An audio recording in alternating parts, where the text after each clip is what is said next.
Christoph und habe in den letzten mittlerweile schon 20 Jahren wirklich, ja, kann ich sagen, mein Leben ein bisschen ausgerichtet am Radsport. In erster Linie ist quasi das, was mich wirklich, glaube ich, ausmacht, dass ich 9-mal beim Race Across America dabei war.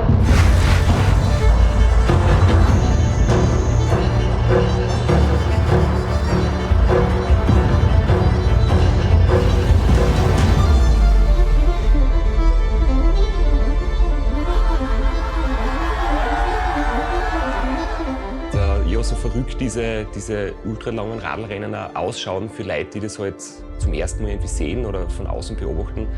So wenig verrückt kommt es mir persönlich vor, weil ich halt einfach irgendwie seit vielen Jahren mich mit allen Details beschäftige. Und das wird dann irgendwie was, für mich irgendwie was Selbstverständliches oder was Normales, dass man tagelang am Radl sitzt und sich halt genau überlegt, was brauche ich da für Ausrüstung, was brauche ich für Ernährung, was brauche ich für Strategie. Und irgendwie ist das halt so ein Puzzle mit 1000 Teilen und du musst halt irgendwie ja, die innere Gelassenheit haben, diese ganzen Teile zusammenzusetzen.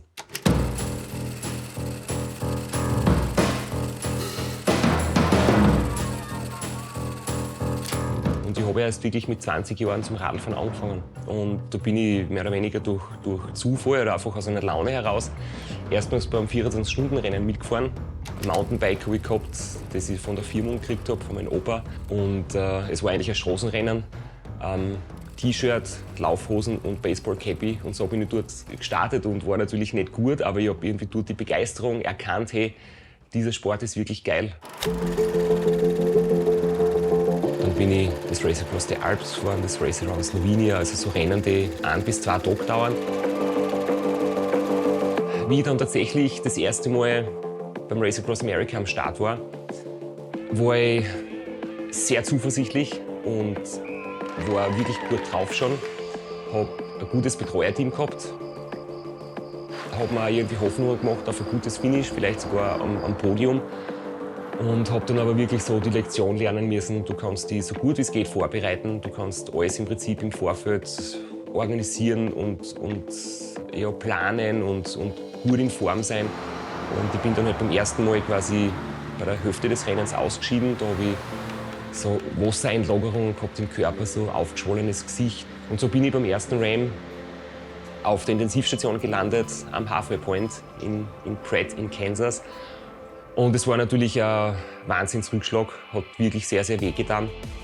Und ich habe da eine Zeit gebraucht, bis ich körperlich und mental wieder mich davon erhole. Und natürlich auch wirtschaftlich, weil da geht sehr viel Geld rein. So eine Teilnahme beim Ram mit den Flügen, mit den Mietautos, mit den Unterkünften, mit der Ausrüstung.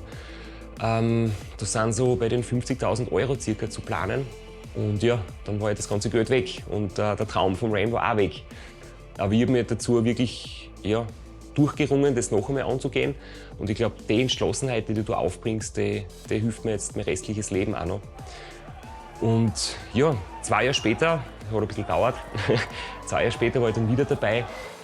Habe quasi als offizielles Ziel nur angegeben, dass ich durchkommen möchte, gesund. Und dann bin ich als Erster ins Ziel gekommen. Das war eigentlich eine echt große Sensation und ein richtig Wahnsinnserlebnis.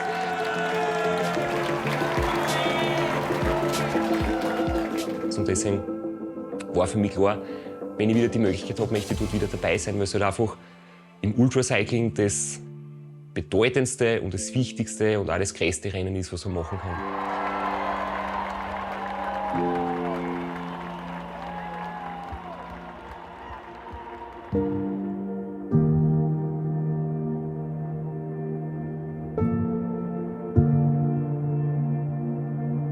Ja, das sind wirklich besondere Trophäen, weil die habe ich nicht durch irgendeinen Erfolg gekriegt, sondern ich habe da einen ganz großen Fan, der das immer in Handarbeit macht und ich kriege dann oft so geile Geschenke, wo echt so viel Arbeit drinnen steckt und der ist offensichtlich ein großer Specialized-Fan.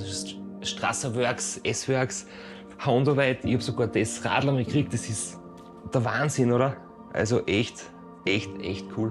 Oder wenn man Fotos kriegt von Kindern oder Geschenke von Kindern, die mit einem kleinen Christoph Strasser-Trikot herumfahren oder irgendwie ihr erstes Radlrennen mit 4 Jahren fahren und sagen, sie möchten mal so wie der Christoph Strasser Radl fahren können.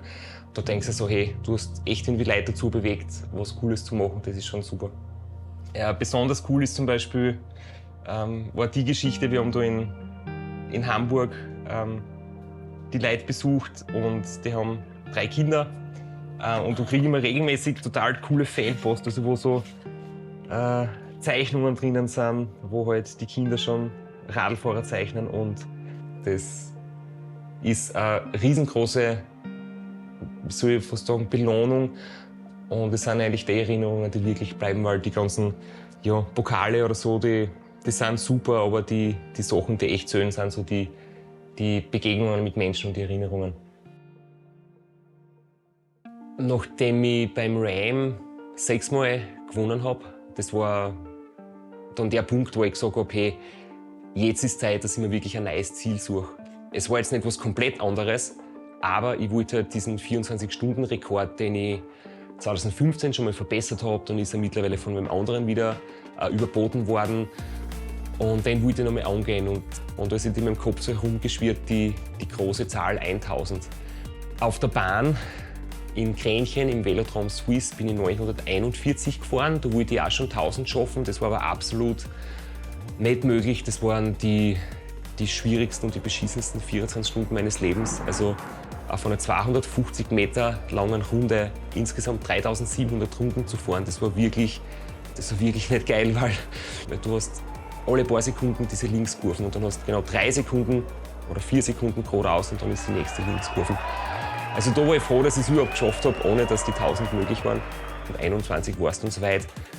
Wo dann eigentlich dann 2 Jahre Vorbereitung waren für einen 24-Stunden-Rekord und dann ist es tatsächlich gelungen. Und ich kann es heute noch fast nicht glauben, dass ich da 1026 Kilometer gefahren bin in einem Tag.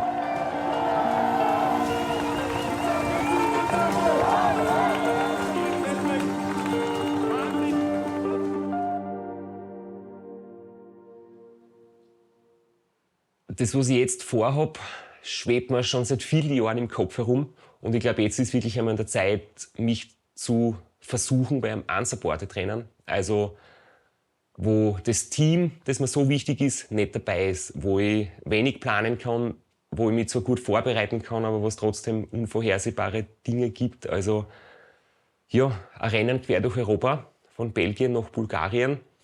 Ich muss mein eigenes Gepäck mitnehmen, Ausrüstung, Verpflegung muss man sich unterwegs besorgen, Schlafstrategie muss man sich überlegen, wahrscheinlich mehr oder weniger spontan. Noch dazu mit freier Streckenwahl, das macht es um einiges, glaube ich, schwieriger. Also manche Leute sagen, es ist Freiheit pur, du kannst da aussuchen, wo du fährst, du kannst Umwege machen um Berge oder du kannst Abkürzungen nehmen auf schlechten Straßen. Aber auf jeden Fall dieses Transcontinental Race hat halt wirklich einen großen Namen. Es sind sehr viele Teilnehmer dabei. Es ist unglaublich faszinierend und ja, ich möchte wirklich einmal wissen, wie das für mich möglich ist, wo ich beim Ram so viele Ergebnisse gehabt habe und so gute Leistungen gebracht habe, wie ich mich da jetzt schlagen werde bei so einem unsupported Rennen.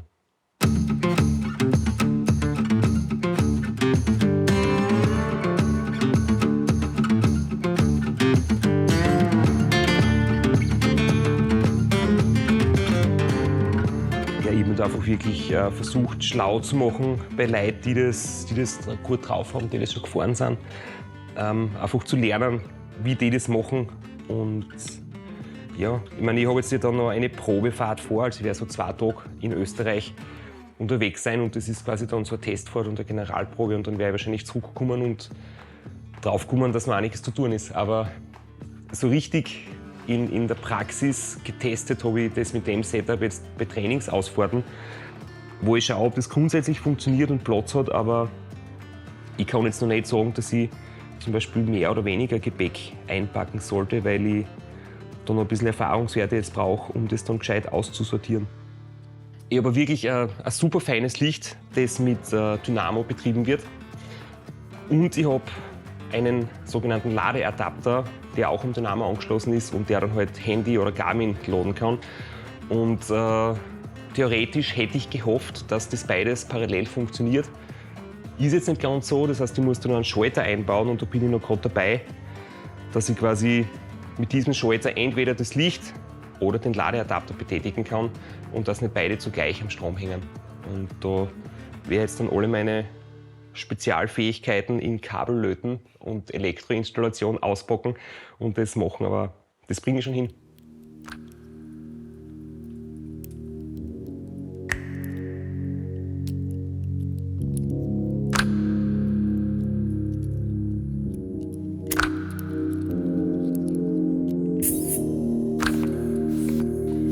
Ja, ich fühle mich so mittelmäßig vorbereitet, aber deswegen machen wir das jetzt, ja. Bin ein bisschen aufgeregt, aber ja, eigentlich freue ich mich drauf. Leicht ist nicht. Ich muss es dann abwiegen, aber ja, mit dem muss man sich wohl abfinden.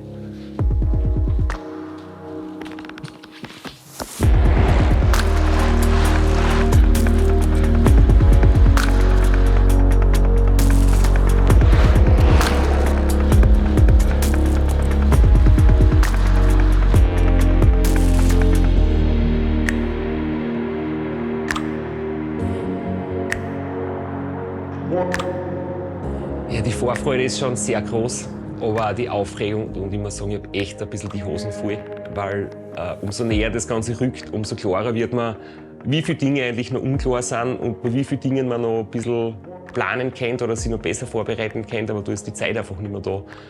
Und irgendwann muss ich sagen, okay, es ist wie es ist, so wie ich jetzt drauf bin, so muss ich in das Rennen starten. Also das Gefühl, das ich sonst habe, dass ich sage, ich habe alles beieinander und ich bin wirklich ready to go und ich bin bereit. Das habe ich jetzt gar nicht. Ich denke mir, ich möchte noch gern mindestens 5 Monate Zeit haben, um alle Details noch mal zu überprüfen. Aber die Zeit habe ich nicht mehr. Und jetzt heißt es irgendwie, ja, bald einmal zusammenpacken und nach Belgien zu fahren. Die Zeit ist gar nicht mehr so lang.